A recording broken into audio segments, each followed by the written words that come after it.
Hello everyone, कैसे हैं आप। उम्मीद है आप सभी स्वस्थ होंगे, मस्त होंगे और आप सुरक्षित होंगे। आज की इस वीडियो में आप सभी के साथ में कुछ ऐसे टिप्स शेयर करेंगे जो कि बिलिरुबिन रिपोर्ट से रिलेटेड है, जो आपको सिखाएंगे, जो आपको बताएंगे कि घर पर एलएफटी रिपोर्ट्स को कैसे रीड किया जाता है, किस तरह से आप इसे घर पर पढ़ सकते हैं।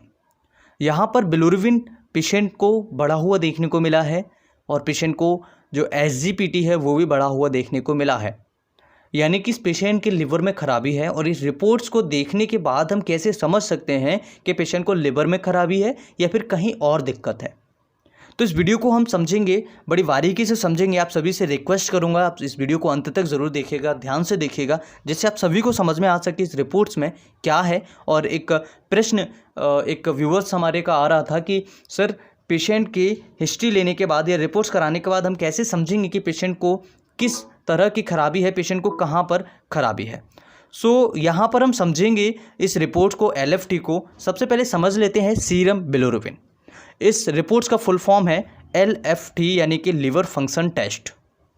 इस रिपोर्ट्स में लिवर से रिलेटेड सारे एंजाइम्स, सारे परेशानियां देखने को लगभग मिल जाती हैं। सीरम बिलिरुबिन की बात करें तो यहाँ पर 1.3 mg/dl पेशेंट का देखने को मिला है। और नॉर्मल कितना होना चाहिए, 0.02 से लेकर के 1.0 mg/dl, यानी कि 1 से ऊपर नहीं होना चाहिए। लेकिन इस पेशेंट का क्या है, 1 से ऊपर है, 1.3 mg/dl है, यानी कि ये बढ़ा हुआ है।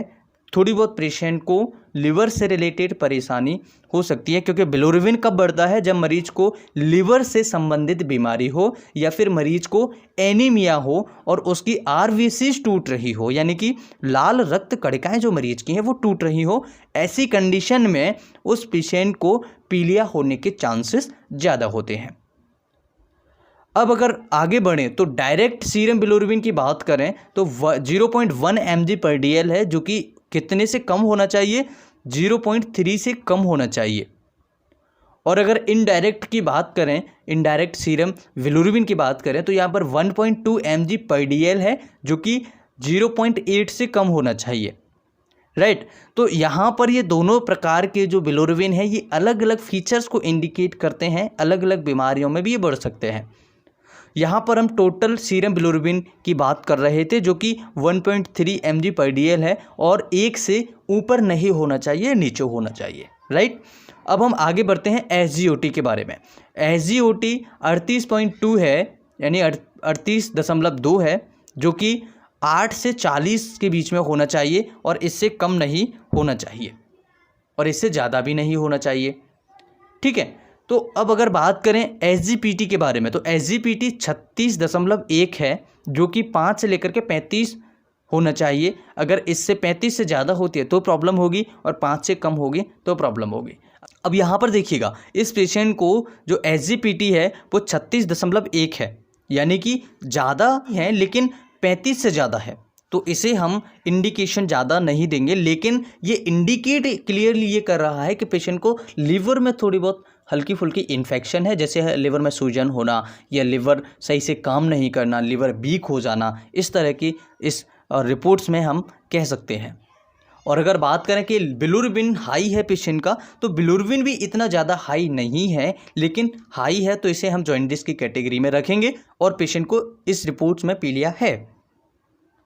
तो यहाँ पर कुछ समझने वाली ये बातें हैं, जैसे कि इस रिपोर्ट्स को देखने के बाद हमें कुछ चीज़ें सामने आ रही हैं, जैसे कि पेशेंट का बिलिरुबिन भी बढ़ा हुआ है और एसजीपीटी भी बढ़ा हुआ है, लेकिन एल्कलाइन फॉस्फेट कम है, यानी कि नॉर्मल है, कम तो नहीं है लेकिन नॉर्मल है। और टोटल प्रोटीन भी आपके नॉर्मल है और एल्बुमिन भी नॉर्मल है, ग्लोबुलिन भी नॉर्मल है और एजी रेशो भी आपका नॉर्मल है। तो ये रिपोर्ट्स में केवल ऊपर खराबी है, यानी कि बिलिरुबिन ज़्यादा है, एसजीपीटी थोड़ा हुआ बड़ा देखने को मिल रहा है, यानी कि लिवर में थोड़ा बहुत इन्फेक्शन है। अगर पेशेंट बाहर की चीज़ें खाना बंद कर देता है तो पेशेंट बड़ी आसानी से बहुत जल्दी ठीक हो जाएगा।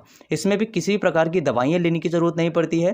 पेशेंट को अगर लगता है कि पीलिया उसका ज़्यादा बढ़ रहा है तो अलग प्रकार की ड्रिप्स वगैरह या फिर अलग प्रकार की दवाइयाँ से पेशेंट ठीक हो जाता है। लेकिन यहाँ पर इतना ज़्यादा ये कंडीशन ख़राब नहीं है कि पेशेंट को बहुत ज़्यादा दवाइयाँ या हैवी दवाइयाँ देने की ज़रूरत पड़े। ये पेशेंट हल्की फुल्की डाइट से अगर कंट्रोल करता है पेशेंट डाइट को, तो बिल्कुल अच्छे तरीके से बहुत जल्दी ठीक हो जाएगा। यानी कि बाहर की चीज़ें तुरंत बंद करनी होगी, खाना पीना तला भुना बिल्कुल बंद करना होगा, नॉर्मल खाना पीना लेना होगा कम से कम 10 से 15 दिन के लिए।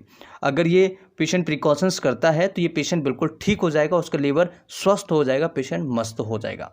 तो आज के इस वीडियो में हमने समझा कि एलएफटी रिपोर्ट्स को किस तरह से पढ़ते हैं। हाई बिलिरुबिन और एसजीपीटी अगर होता है तो ये सीधा इंडिकेट करता है कि आपके लिवर में थोड़ा बहुत इन्फेक्शन है, मरीज को थोड़ी बहुत लिवर से रिलेटेड परेशानी हो सकती है। और अगर किसी की आरबीसी शूट रही है तब भी बिलिरुबिन हाई हो सकता है, मरीज को पीलिया हो जाता है। जैसे कि मलेरिया में आपने देखा होगा, मलेरिया में आरबीसी बहुत जल्दी टूटने लगती है, जिसकी वजह से मलेरिया पेशेंट को लास्ट तक मलेरिया जैसे धीरे धीरे ठीक होता है या फिर बीच में ही मरीज को जॉन्डिस हो जाता है, क्योंकि आरबीसीज वहां पर टूट रही होती है।